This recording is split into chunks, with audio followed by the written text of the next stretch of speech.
বিসমিল্লাহির রহমানির রহিম। সুপ্রিয় দর্শক ও শ্রোতামণ্ডলী, দোয়া শিক্ষা চ্যানেলের পক্ষ থেকে আপনাদের সবাইকে স্বাগতম।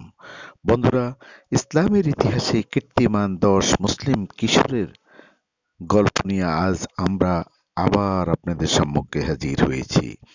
আশা করি ভিডিও শুরু থেকে শেষ পর্যন্ত আপনারা সবাই আমাদের সাথে থাকবেন। তাহলে আর কথা নয়, এবার শুরু করা যাক। বন্ধুরা, ইতিহাসের কোনো কীর্তি গড়তে যে শক্তি, সামর্থ্য ও বুদ্ধিমত্তার প্রয়োজন হয় তা সাধারণ শিশুদের মধ্যে থাকে না। তারপরও বহু শিশু ইতিহাসের অমর গ্রন্থে নিজেদের নাম লেখাতে সক্ষম হয়েছেন। ইতিহাসে অমর কীর্তি গড়া 10 মুসলিম কিশোরের পরিচয় বর্ণনা করা হলো এই ভিডিওতে। 1 নাম্বার, আরকাম ইবনে আবিল আরকাম রাদিয়াল্লাহু আনহু। মক্কার মুসলিমরা যখন মুশরিকদের অত্যাচারে অতিষ্ঠ, তখন মাত্র 16 বছর বয়সে তিনি ইসলাম গ্রহণ করেন। আর সংকটময় সময়ে তিনি নিজের ঘরকে দ্বীনী ঘরে পরিণত করেন। তার ঘরে সাহাবীরা নবীজি সাল্লাল্লাহু আলাইহি সাল্লামের সঙ্গে মিলিত হতেন এবং তিনি তাদের শরীয়তের বিধিবিধান শেখাতেন। রাসূলুল্লাহ সাল্লাল্লাহু আলাইহি ওয়াসাল্লাম মক্কা ছেড়ে মদিনায় হিজরত করার আগ পর্যন্ত তার বাড়িটি ইসলামের কেন্দ্র হিসেবে ব্যবহৃত হয়। এই জন্য আরকাম রাদিয়াল্লাহু আনহু এর ঘরকে ইসলামের প্রথম বিদ্যাপীঠ বলা হয়। 55 হিজরিতে তিনি মদিনায় ইন্তেকাল করেন। 2 নাম্বার, তালহা ইবনে ওবায়দুল্লাহ রাদিয়াল্লাহু আনহু। উহুদের যুদ্ধ ছিল ইসলামের ইতিহাসে প্রথম মর্মন্তুদ একটি ঘটনা। এই যুদ্ধে বহু সাহাবী শহীদ হন এবং স্বয়ং রাসূল আকরাম সাল্লাল্লাহু আলাইহি ওয়াসাল্লাম রক্তাক্ত হন। এই মহান বীর সাহাবী মাত্র 16 বছর বয়সে উহুদ যুদ্ধে অংশ নেন। শুধু তাই নয়, তিনি রাসূলুল্লাহ সাল্লাল্লাহু আলাইহি ওয়াসাল্লামের হাতে মৃত্যুর শপথ নেন। মুশরিকরা চতুর্দিক থেকে নবীজি সাল্লাল্লাহু আলাইহি ওয়াসাল্লামকে যখন হামলা করছিল, তিনি নিজের শরীর দিয়ে তাকে রক্ষার চেষ্টা করেন। ওমর রাদিয়াল্লাহু আনহু তাকে পরবর্তী খলিফা নির্বাচনের জন্য গঠিত শুরার সদস্য করেন। তিনি ইসলামের পক্ষে বহু যুদ্ধে নেতৃত্ব দেন এবং জনকল্যাণে বিপুল পরিমাণ অর্থ ব্যয় করেন। 36 হিজরিতে তিনি ইন্তেকাল করেন। তিনি জান্নাতের সুসংবাদপ্রাপ্ত সাহাবীদের একজন। 3 নাম্বার, জুবাইর ইবনুল আওয়াম রাদিয়াল্লাহু আনহু। জুবাইর ইবনুল আওয়াম রাদিয়াল্লাহু আনহু ছিলেন জান্নাতের সুসংবাদপ্রাপ্ত সাহাবীদের একজন। সম্পর্কে তিনি নবীজি সাল্লাল্লাহু আলাইহি সাল্লামের ফুফাতো ভাই ছিলেন।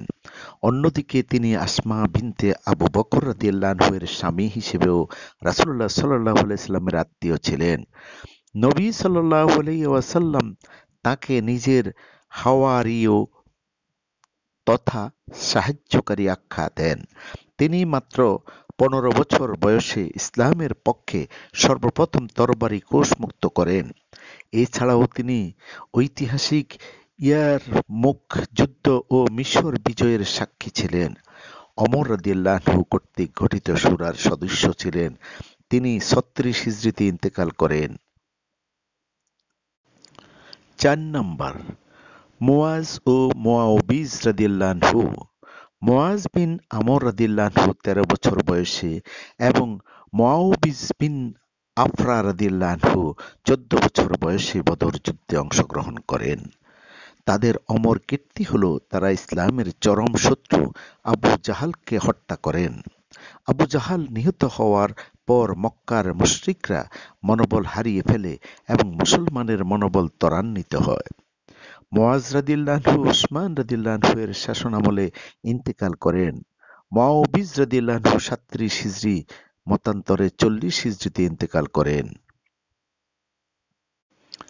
5 নাম্বার, যায়েদ বিন সাবিত রাদিয়াল্লাহু আনহু। রাসূলুল্লাহ সাল্লাল্লাহু আলাইহি সাল্লাম মদিনায় আগমন করার পর তিনি পরিবারের সঙ্গে মাত্র 11 বছর বয়সে ইসলাম গ্রহণ করেন। তিনি একাধিক ভাষায় দক্ষ ছিলেন। মাত্র ১৩ বছর বয়সে নবীজি সাল্লাল্লাহু আলাইহি ওয়াসাল্লাম তাকে ওহী লেখকের মর্যাদা দেন।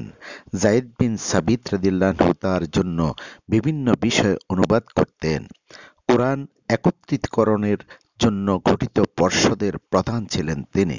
রাসূলুল্লাহ সাল্লাল্লাহু আলাইহি সাল্লামের ইন্তেকালের বছর তিনি তাকে দুবার পুরো কুরআন পাঠ করে শোনান। ৬ নাম্বার মুহাম্মদ বিন কাসিম রহমতুল্লাহ আলাইহি। ভারতীয় উপমহাদেশের ইতিহাসে সিন্ধু বিজয় একটি তাৎপর্যপূর্ণ ঘটনা। এই বিজয় উপমহাদেশে ইসলামের রাজনৈতিক প্রতিষ্ঠার দ্বার উন্মুক্ত করেছিল। সিন্ধু বিজয়ের নেতৃত্ব দিয়েছিলেন হাজ্জাজ বিন ইউসুফের ভাতিজা ও জামাতা মুহাম্মদ বিন কাসিম রহমতুল্লাহ আলাইহি। তিনি মাত্র ১৭ বছর বয়সে সিন্ধু বিজয় করেন। সিন্ধুর বিস্তৃত অঞ্চল বিজয় করে তিনি যখন সামনে অগ্রসর হচ্ছিলেন, তখন দামেস্কে ক্ষমতার পালাবদল ঘটে। খলিফা সুলাইমান বিন আব্দুল মালিক তাকে পদচ্যুত ও বন্দী করেন। ৯৫ হিজরিতে কারাগারেই তার মৃত্যু হয়। ৭ নাম্বার সাদ বিন আবি ওয়াক্কাস রাদিয়াল্লাহু আনহু। ইসলামের বীর সেনাপতি সাদ বিন আবি ওয়াক্কাস রাদিয়াল্লাহু আনহুকে নবীজি সাল্লাল্লাহু আলাইহি সাল্লাম জান্নাতের সুসংবাদ দিয়েছিলেন। তিনি ঐতিহাসিক কাদেসিয়ার যুদ্ধ, জালুয়ার যুদ্ধ ও মাদায়েন যুদ্ধের নেতৃত্ব দেন। তিনি ছিলেন কুফায় নিযুক্ত প্রথম মুসলিম প্রশাসক। সাদ বিন আবি ওয়াক্কাস রাদিয়াল্লাহু আনহু মাত্র ১৭ বছর বয়সে ইসলামের পক্ষে প্রথম তীর নিক্ষেপ করেন। তিনি ও ওমর রাদিয়াল্লাহু আনহু কর্তৃক গঠিত শূরার সদস্য ছিলেন। সাদ রাদিয়াল্লাহু আনহু ৫৫ হিজরিতে ইন্তেকাল করেন। ৮ নাম্বার উসামা বিন জায়েদ রাদিয়াল্লাহু আনহু। মহানবী সাল্লাল্লাহু আলাইহি সাল্লামের অত্যন্ত স্নেহভাজন ছিলেন উসামা বিন জায়েদ রাদিয়াল্লাহু আনহু। নবীজি সাল্লাল্লাহু আলাইহি ওয়াসাল্লাম অধিক ভালোবাসতেন বলে তাকে হুব্বুর রাসূল অর্থাৎ রাসূলের ভালোবাসা বলা হতো। উসামা রাদিয়াল্লাহু আনহু এর পিতা জায়েদ ছিলেন নবীজি সাল্লাল্লাহু আলাইহি সাল্লামের সেবক ও পালক পুত্র। মৃত্যুর পূর্বে রাসূলুল্লাহ সাল্লাল্লাহু আলাইহি সাল্লাম রোমান বিরুদ্ধে প্রেরিত এক বিশাল বাহিনীর সেনাপতি নিযুক্ত করেন। তখন তার বয়স ছিল মাত্র ১৭ বছর, মতান্তরে ১৮ বছর। এই অভিযানে বহু মর্যাদাবান সাহাবী অংশগ্রহণ করেন। ৫৪ হিজরিতে তিনি ইন্তেকাল করেছিলেন। ৯ নাম্বার হারুনুর রশিদ।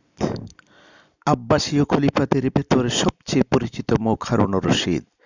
তিনি তার সুশাসন, নেতৃত্ব, প্রজাবৎসলতা ও প্রজ্ঞার কারণে বিখ্যাত। হারুনুর রশিদ মাত্র ১৫ বছর বয়সে আব্বাসীয় বাহিনীর সেনাপতি নিযুক্ত হন। তৎকালীন পৃথিবীতে এই সেনাবাহিনীকে ইদিক-বিজয়ী বাহিনী বলা হতো। হারুনুর রশিদ মাত্র ২০ বছর বয়সে মুসলিম জাহানের খলিফা নিযুক্ত হন। ১৯৩ হিজরিতে তিনি ইন্তেকাল করেন। ১০ নাম্বার সুলতান মুহাম্মদ ফাতিহ। উসমানীয় সুলতানদের ভেতর সুলতান মুহাম্মদ ফাতিহ তার বীরত্ব, সাহসিকতা, বিচক্ষণতা ও প্রজ্ঞার জন্য সমাদৃত।